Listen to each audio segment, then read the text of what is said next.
Fala pessoal, o Internacional mais uma vez ficou só no empate de 1-1. Tinha empatado em 1-1 contra o Criciúma, agora empatou em 1-1 com o Fluminense. Aliás, o Fluminense voltou a pontuar depois de 6 rodadas, ele vinha de 6 derrotas seguidas. O último ponto tinha sido contra o Juventude no dia 1º de junho. E estava estreando o Mano Menezes, deu para notar algumas coisas, como por exemplo um Fluminense que rifa mais a bola, um Fluminense mais competitivo, que dá carrinho, que dá bicão, mas também deu para notar que era um Fluminense cheio de insegurança devido à situação que está na tabela e o Inter que não soube aproveitar. O Inter no primeiro tempo foi um time apático, um time sem vontade, um time que pouco criou, que só não saiu atrás porque o Cano tá numa fase ruim, botou a bola na trave, e porque o Igor Gomes achou um golaço, porque o primeiro tempo do Inter tava horrível. Daí no segundo tempo, o Internacional, que tinha tomado um empate no último lance do primeiro tempo, um golaço do Ganso, de fora da área.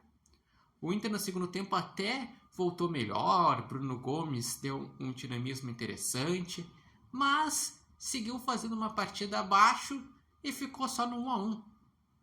Um jogo que nos minutos finais do segundo tempo estava só bico para frente. Então é algo de se pensar.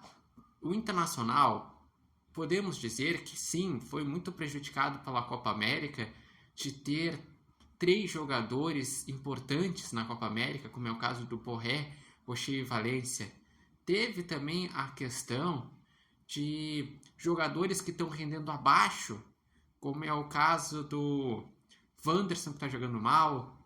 O Alan Patrick, ele é a referência, mas também tem jogos que ele cansa. E o Internacional também tinha desfalques, porque alguns jogadores sentiram pouco antes de sair a lista de relacionados. Foram 5, além desses 3 que estão na seleção, que sentiram e não puderam jogar. E jogadores importantes. Não tinha Vitão, não tinha Thiago Maia, não tinha Arangues, não tinha Wesley. O Internacional estava prejudicado em elenco. Mas o principal é o seguinte, era o Lanterna. O Internacional não tem apresentado rendimento a temporada por inteiro. Qual que é a minha expectativa? É que o Inter vai melhorar quando voltar os jogadores da Copa América. O Inter vai melhorar quando estiver jogando com o time completo. A tendência também é melhorar de desempenho agora que no final de semana está voltando o Beira-Rio, então o Inter vai ter que fazer menos viagens. Isso tudo é positivo.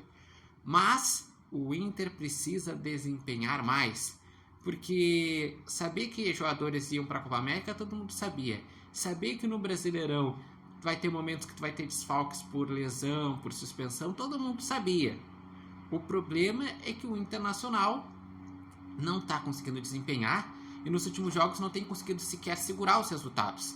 Porque contra a Grêmio e contra a Corinthians, o Inter fez 1-0 e segurou o resultado. Contra a Corinthians, mais do que isso. O Inter fez um bom jogo. Contra o Grêmio, o Inter fez um jogo ok, mas conseguiu sair com os 3 pontos. Agora, contra a Criciúma e contra o Fluminense, ficou no 1-1. E o problema é que os times que estão liderando o campeonato não estão dando espaço para o azar. Então, o Inter, nesses tropeços que teve contra a Fluminense, contra a Criciúma, contra o Atlético Mineiro, lá no final pode ser decisivo para o Inter não conseguir ser campeão brasileiro, por exemplo. Porque o Flamengo, ele já tem 30 pontos. O Inter tem 19. O Inter tem 2 jogos a menos. Tá, se o Inter ganhar os 2 jogos a menos, chega a 25. Com 25, o Inter vai para 5º lugar. Não entra sequer no G4. Então, o Inter precisa acordar em desempenho. A grande notícia é, vai voltar o Beira-Rio. A grande notícia é, 14 de julho acaba a Copa América. Mas o desempenho também tem que vir. Com o desempenho vindo, daí sim o torcedor pode acreditar. E lembrando que o Inter também não vai ter só o Brasileirão. O Inter agora em julho tem a Copa do Brasil contra o Juventude, que joga no dia 10 e no dia 13.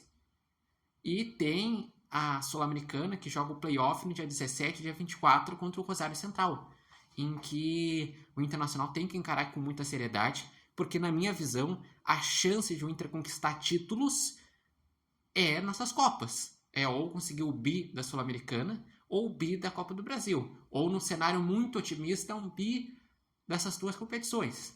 Mas vai ter que melhorar de desempenho.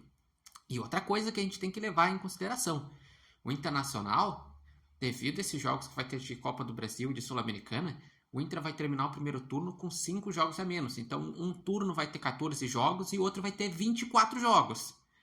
Então, o Inter, depois, no segundo turno, mais jogos a menos, vai ter muito o que ir atrás para correr, para tentar recuperar. Mas e vocês? Qual a impressão que vocês tiveram sobre o Internacional? Sobre essa fase do Internacional? O que o Inter pode fazer para melhorar?